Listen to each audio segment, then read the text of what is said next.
teknologi warp drive. Berbicara tentang penjelajahan luar angkasa, manusia ibaratnya masih hidup di zaman batu.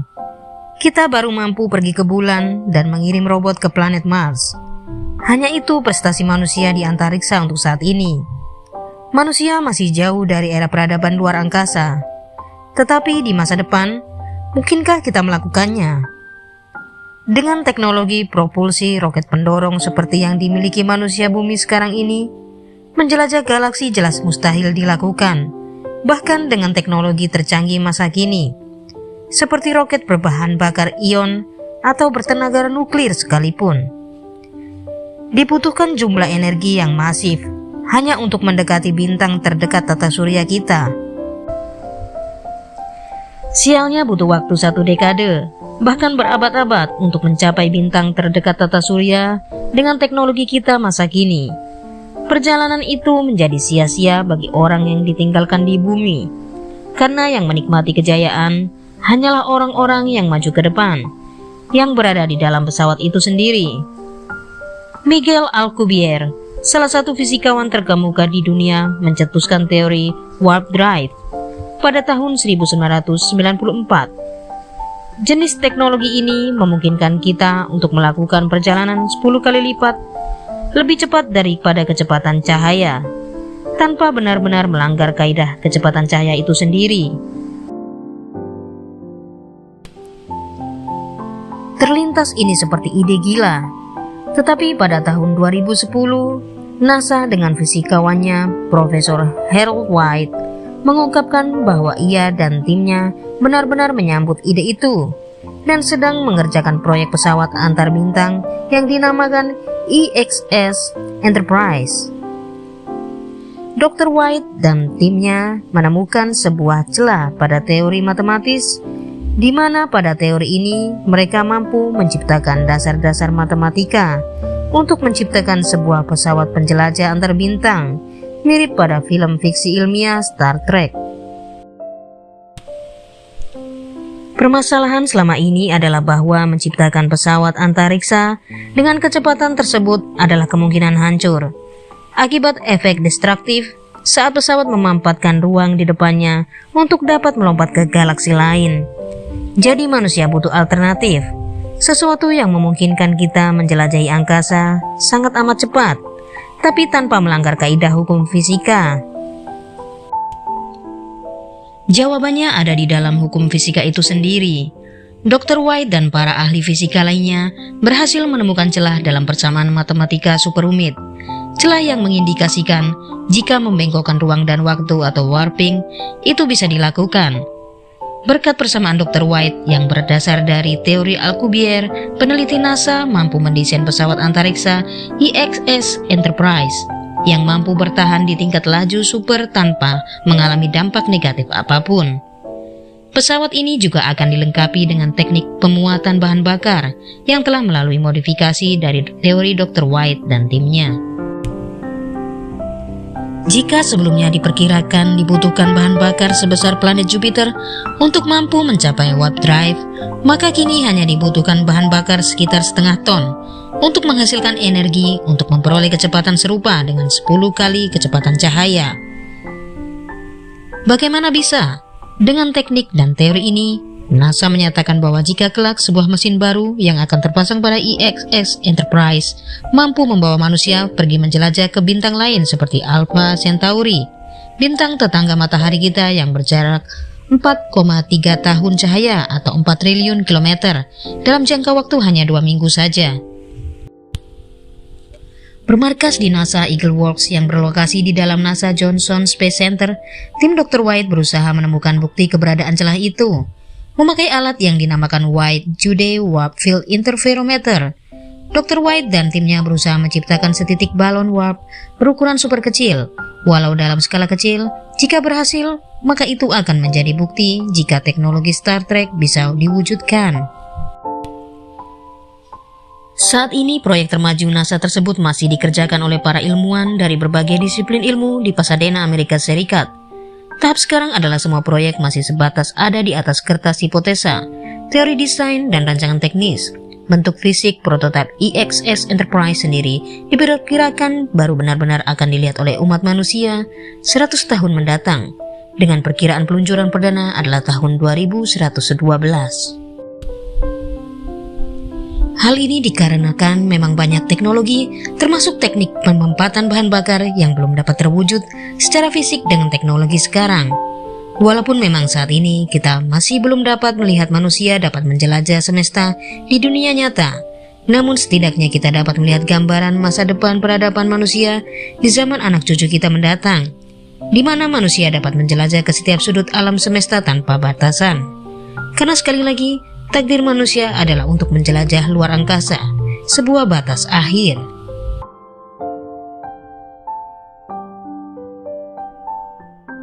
Teknologi Artificial Intelligence.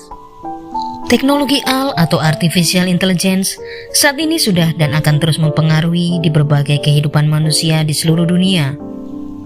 Apalagi teknologi AI sendiri telah menjadi pendorong utama hadirnya teknologi-teknologi baru seperti Big Data, chatbot, mobil suap kemudi, robotika, dan Internet of Things atau LOT. Di perusahaan atau organisasi, adopsi teknologi ini diprediksi akan terus meningkat lantaran ragam manfaat yang bisa diberikan ke mereka. Contohnya meningkatkan kepuasan pelanggan atau mengurangi risiko investasi yang buruk. Lantas apa itu AI? AI yang merupakan akronim dari Artificial Intelligence terdiri dari dua suku kata. Artificial dapat diartikan sebagai buatan, sedangkan intelligence diartikan sebagai kecerdasan. Maka AI memiliki arti kecerdasan buatan. AI adalah sistem komputer yang memiliki kecerdasan layaknya manusia. Dalam hal ini, AI mampu melakukan pembelajaran, perolehan informasi dan aturan untuk menggunakan informasi, penalaran menggunakan aturan untuk mencapai kesimpulan, dan mengkoreksi diri sendiri. Secara sederhana, AI merupakan sebuah sistem komputer yang bisa meniru cara berpikir manusia dalam menyelesaikan sebuah pekerjaan. Pada saat ini, contoh penerapan AI terbanyak yaitu pada produk atau layanan teknologi terbaru, penelitian, analisis perilaku konsumen bagi perusahaan, mendeteksi penipuan, proyeksi pasar atau perkiraan penjualan, memantau keamanan di internet dan IT, serta mengotomatisasi pekerjaan. Klasifikasi pada AI. 1. Klasifikasi utama dari AI. Strong AI atau AI kuat. Sistem AI dengan kemampuan kognitif seperti manusia pada umumnya.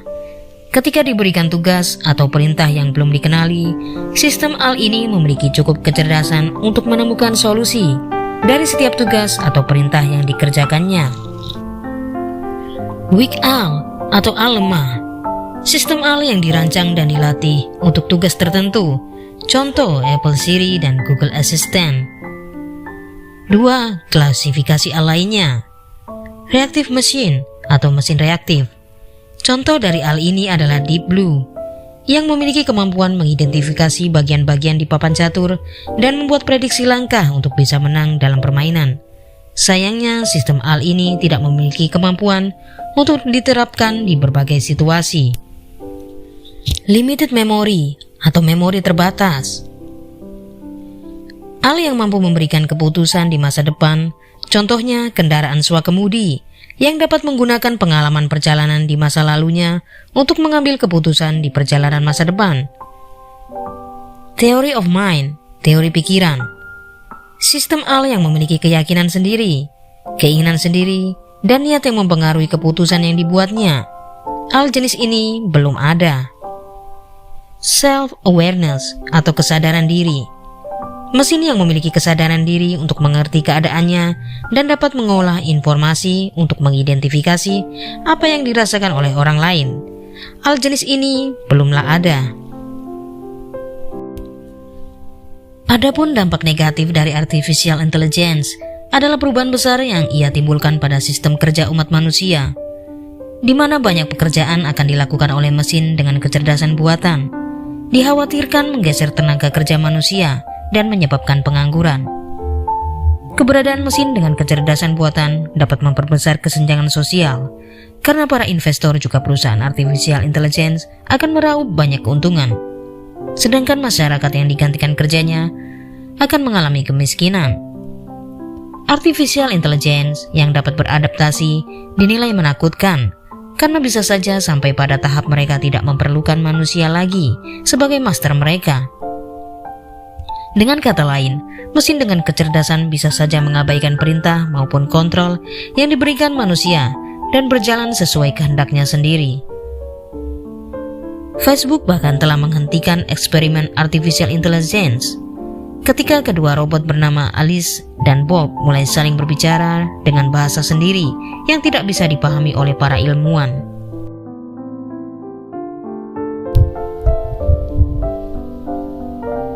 Bayangkan dalam kepala Anda ribuan robot mini yang bergerombol. Ukuran mereka sangat kecil, sampai-sampai cukup ditampung dalam 1 sendok teh. Mereka siap disuntikan melalui area paling lunak pada tubuh manusia, seperti jantung atau otak, mengirimkan obat-obatan dengan jumlah seksama tepat di bagian tubuh yang perlu disembuhkan, seperti ahli bedah berukuran mikro yang bekerja dari dalam. Jika kedengarannya seperti kisah film science fiction, itu benar. Konsep ini merupakan plot dari Fantastic Voyage, film klasik dari tahun 1966.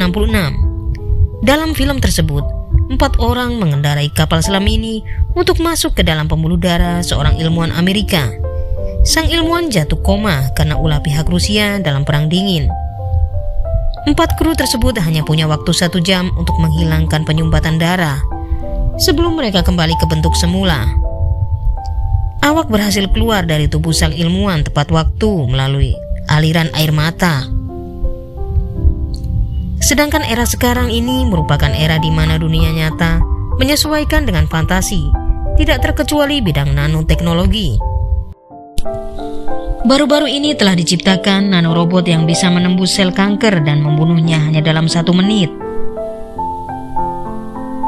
Molekul nanorobot ini bergerak di bawah pengaruh cahaya dan berputar dengan sangat cepat, sehingga bisa melewati sel apapun. Dari hasil tes yang dilakukan para ilmuwan di University of Durham, Inggris, nanorobot bekerja 1-3 menit untuk menerobos selaput luar sel kanker pada kelenjar prostat dan langsung membunuhnya. Nanorobot yang diaktifkan cahaya untuk menyerang sekaligus tahan terhadap sel kanker di payudara. Metode ini akan menjadi langkah baru dalam pengobatan kanker non-invasif atau tanpa bedah, yang akan memperbaiki kelangsungan hidup pasien dan memperbaiki kondisinya. Penelitian yang diterbitkan di jurnal Nature ini menciptakan beberapa molekul yang aktif dan dapat bergerak untuk menyerang sel-sel tertentu seperti sel kanker. Para ilmuwan menemukan nanorobot perlu diputar dengan frekuensi 2-3 juta putaran per detik. Hal ini bertujuan mengatasi rintangan agar dapat membunuh sel kanker. Setelah kinerja nanorobot aktif melalui cahaya, nanorobot dengan cepat bergerak melalui membran sel. Membran sel ini sangat kecil sehingga sepotong rambut manusia dapat menampung 50.000 nanorobot dengan mudah. Namun pada ukuran yang terbilang kecil, nanorobot bisa diaktifkan dan mampu menentukan sasarannya. Anda bisa menggunakannya untuk mengobati penyakit. Studi tersebut menunjukkan nanorobot akan mampu mengebor ke dalam sel hewan dan manusia. Nanorobot menempel pada permukaan sel. Saat cahaya jatuh pada nanorobot, mulailah nanorobot mengebor melalui membran sel. Penggunaan nanorobot memungkinkan tidak hanya menghancurkan sel kanker, tetapi juga mengobati pasien. Selain berdampak baik bagi dunia kesehatan, ternyata nanobot juga dinilai bisa berdampak buruk. Hal itu terjadi jika keunggulan dari nanobot disalahgunakan atau dijadikan sebagai senjata nanobot. Mengapa demikian? Nanobot dapat bekerja dengan cara mereplikasi diri secara virtual dan tidak bisa dihancurkan. Bahkan nanobot tidak dapat dibom, ditangkap, atau ditembak sekalipun.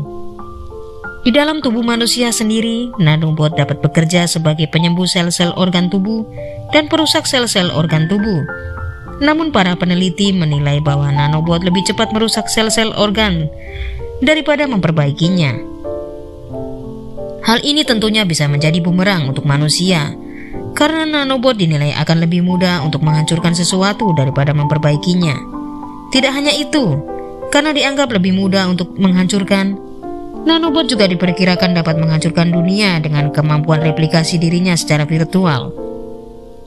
Perkiraan inilah yang menjadikan banyak orang terus melakukan perkembangan terkait teknologi canggih yang satu ini dan tidak dapat menggunakannya secara asal-asalan. Karena jika nanobot disalahgunakan, dampak negatifnya sangat besar dan sangat sulit untuk diatasi.